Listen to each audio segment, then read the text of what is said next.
ladies and gentlemen, Devin Swain here with the Pittsburgh Flag Football League.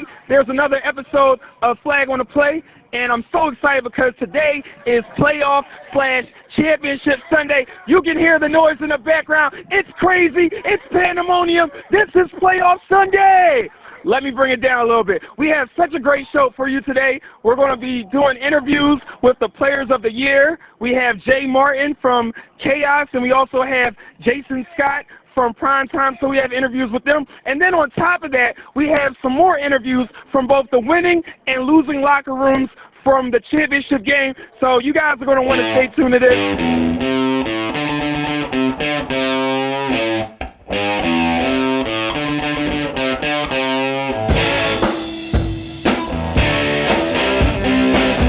With the Offensive Player of the Year for the fall 2013 season, Mr. Jay Martin, who had 69 receptions, 20 touchdowns, and was just flat out unstoppable.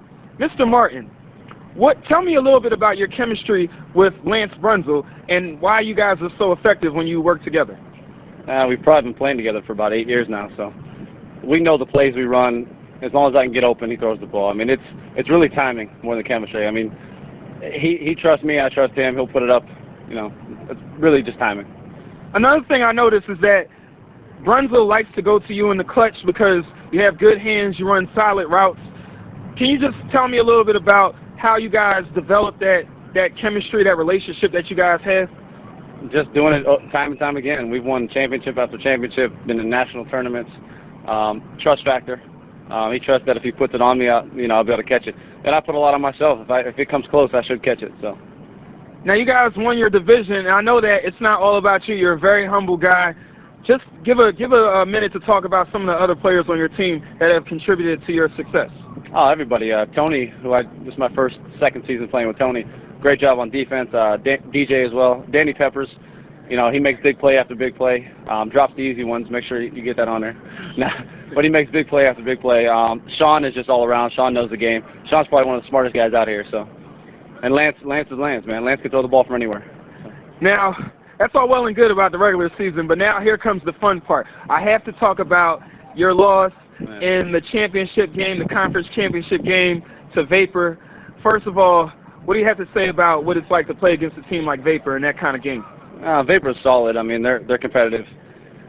When we give them 9 straight points, and they made every opportunity work for them. So we gave up 9 straight points. They made plays. We didn't. Simple. Now, the same team is probably going to come back next year, but just give us a little bit of insight. Do you feel like the team, the way it's put together right now, can come right back and win another championship like you guys did in the previous season, or do you feel like you need to retool a little bit? No, we're fine. We're all getting old, but that's okay.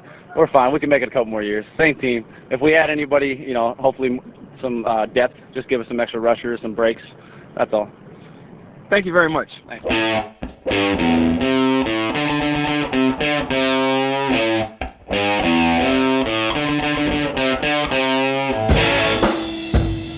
The fall 2013 winner of Ironman of the Year. Also, he won Defensive Player of the Year, none other than the All-Star Primetime's Jason Scott. How are you today, sir? Good.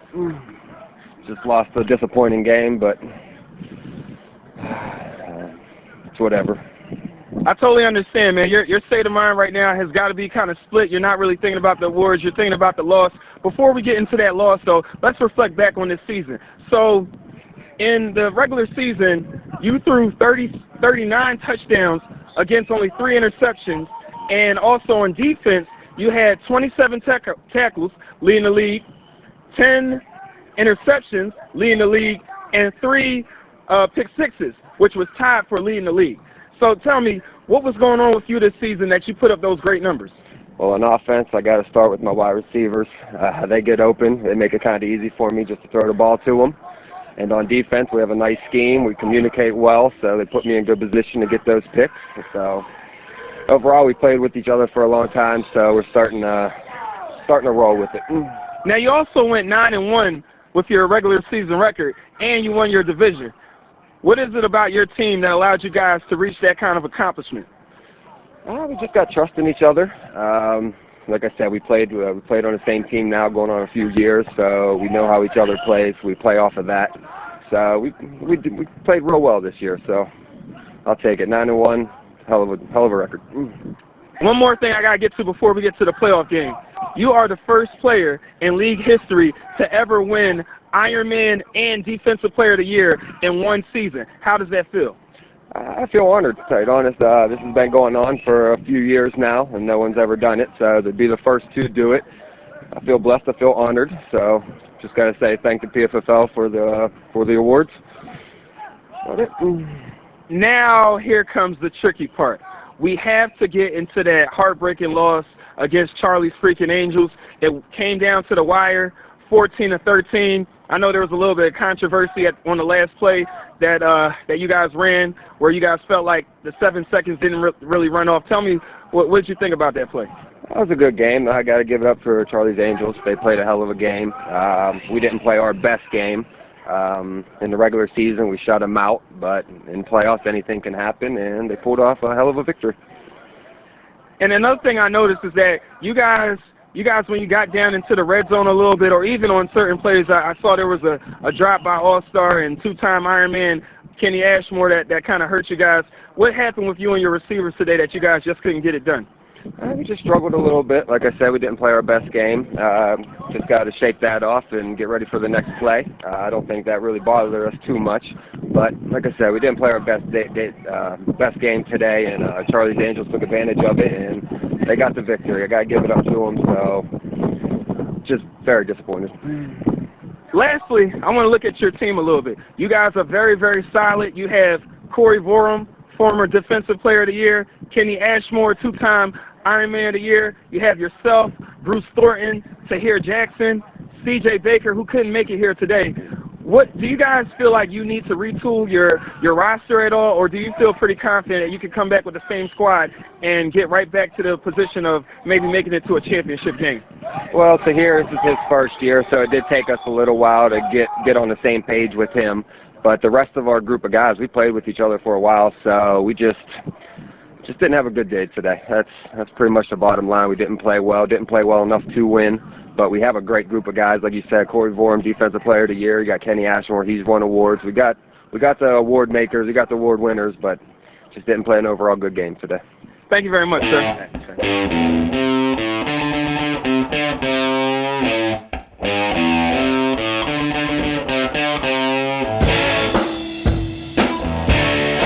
This is what it's all about.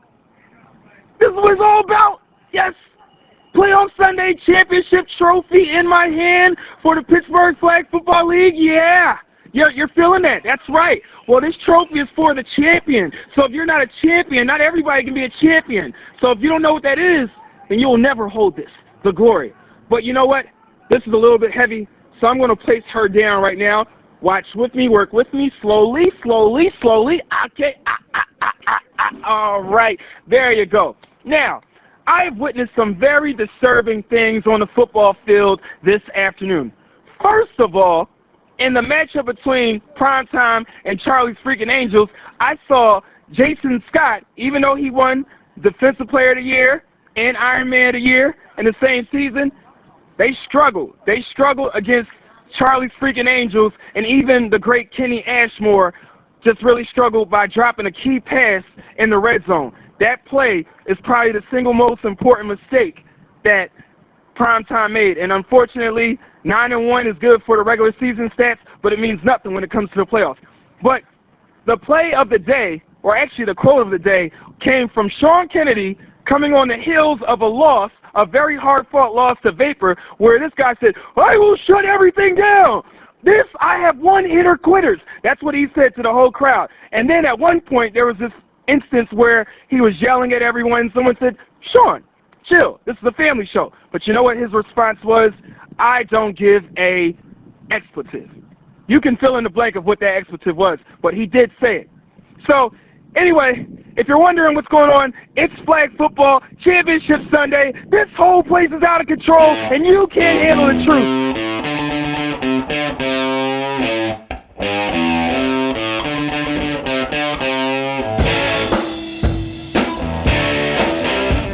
Here with the fall 2013 champion Vapor team, and these guys, they battled and they got the best of Darius Prince and Charlie's Freaking Angels, but much respect to the Angels because they made it here, and not a lot of people probably thought that they were going to make it. Well, except for Darius.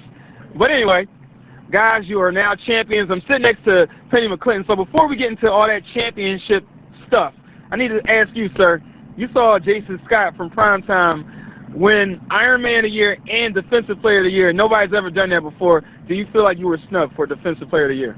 First off, you shouldn't win Iron Man and Defensive Player. Iron Man is for both sides of the ball. So that's right there, you mean he's both sides of the ball, he's official on it. Yeah, I got a snub, I'll be honest. I've been snubbed on at number 39. But once I got here, you see what happens. It's a team sport. You know, we know you win 2 awards, you're always going to lose in the playoffs. Yeah, bro. Yeah, those are fighting words, but it doesn't matter because when you lose early, like they did against Charlie's freaking Angels, then you don't stick around to fight. So I guess it really doesn't mean anything. That was a bad joke. Anyway, we're going to move it along. Now, I got to talk to the rest of you guys.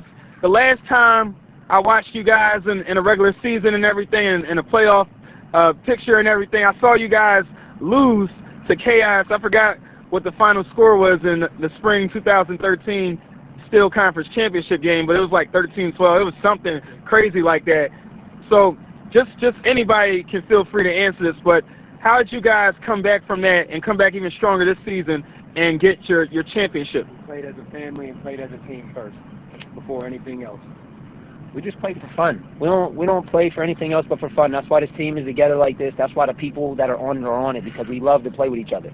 That's the difference, you know what I mean? We stick together, we fight on the field like everybody else does, but at the end of the day, we leave here knowing that we love each other and we care about each other, and that's why we stay together like this.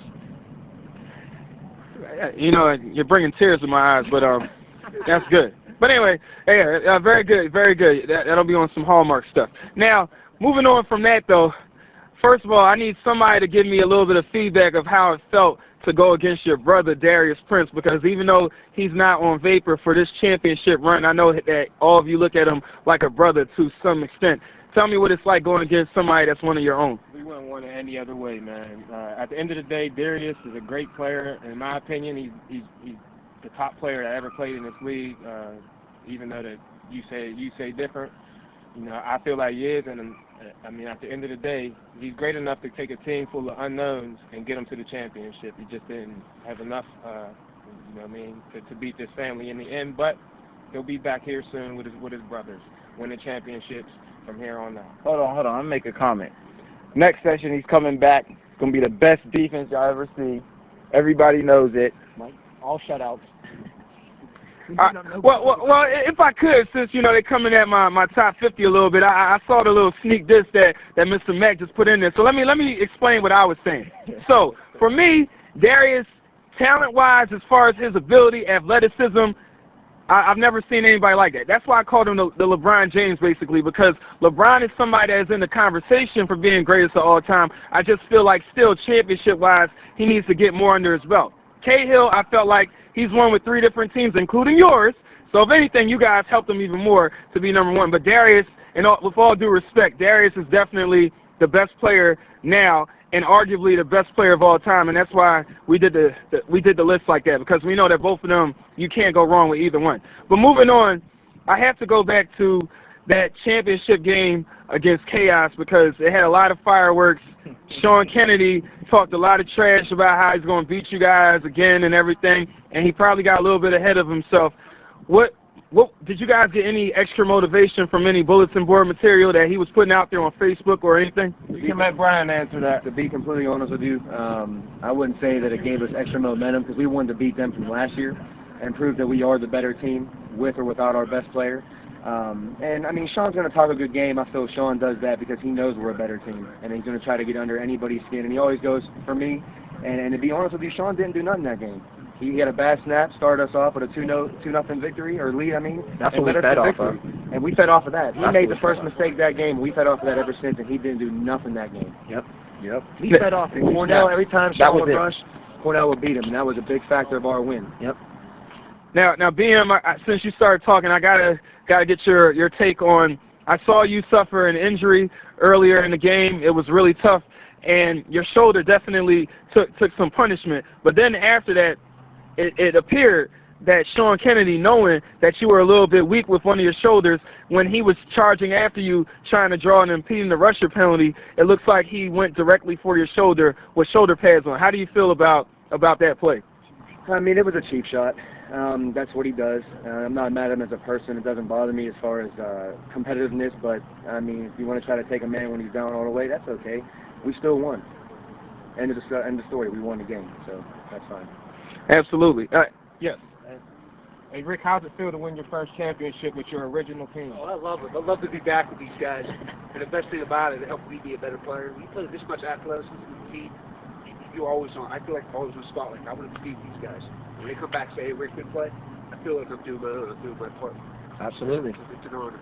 Rick, let me say that I know that I stirred the pot a little bit. That's because somebody in the league that shall remain nameless, or Rick Stevens, if you want to call him that, but whoever he is, he told me that, you know, there's some trouble in paradise, because when I first met Vapor, everybody, I felt like, oh, this is a group of overly confident, cocky guys and everything, and then here comes Rick Straw, who is this real quiet, you know, soft-spoken dude, so I'm like, this dude doesn't even fit. And then when I got the tip about, oh, they're having a little bit of trouble and Rick doesn't want to play for them, or they don't want Rick because he doesn't do well in the clutch. Remember Mario yelling at you before, I think, in a loss to Rain. It was just something that was really crazy. But how'd you come from that to go to Boondock Saints and then come all the way back full circle to baseball? He played with us in Florida, first of all. He traveled to Florida with us after all that transpired. He went to Florida with us and played nationals with us.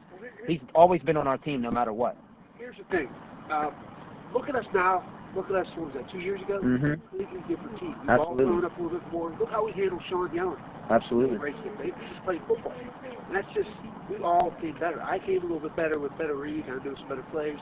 These guys are all better mentality and under control. We gelled. We're a much better team than we were 2 years ago, both physically and mentally. And that's how it came. That's how we all were. I'm speechless. Oh, my goodness. I'm speechless. Well, it looks like I'm getting the kill sign from my cameraman over there. So with that, ladies and gentlemen, thank you very much for enjoying another great season with us. I have here the champions. They are the champions. Give them their respect. If you got any trash to talk, then you can't say nothing until the next season when you get a chance to play them and actually beat them. But that's easier said than done.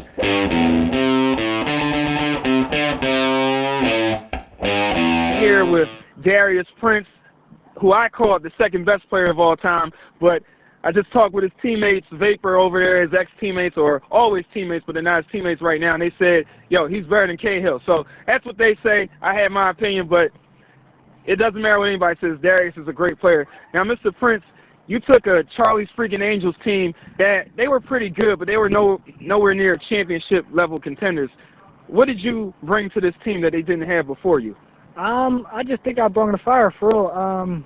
Like I said, we came a long way. We had to build chemistry. You know, the chemistry was off at first. You know, we put 5 weeks together. You know, we took some L's. We lost to primetime 22-0 in the regular season. You know, but we kept working. We kept building. You know what I mean? They kept listening to me. You know, sometimes I could be a head case. You know, them guys are kind of new to the league.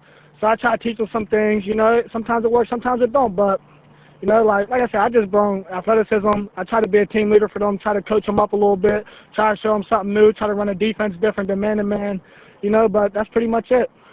And another thing I noticed, speaking of that game that you guys played against Primetime, it was 14-13. It was close. Everything was contested, and I just didn't know how that one was going to turn out. What did you tell your guys when you were down at certain points in order to keep their heads in the game? Well, I just told them when we lost them in the regular season, I had a pull quad. I couldn't move for real. Corey Vaughn, he sacked me about 4 times that game. We were out of sync, you know what I mean? Actually, this morning I made a Facebook post saying Primetime won't beat us. I actually thought we was going to win a championship. But, you know, for us making it to the championship, but to answer your question, I was like, look, man, we're in this. You know, it was 7-6 at halftime. I said, hey, look, this ain't last game. It's not 22-0. It's not 14-0 at halftime. You know what I mean? I was like, we're in this. We got this, man. Let's go. You know, let's play defense. I made an adjustment. I went to corner. I took Bruce away from the game, and Jason Scott struggled with that for real. You know, I just had to make a small adjustment to the team to put them in a situation to win, and we did that.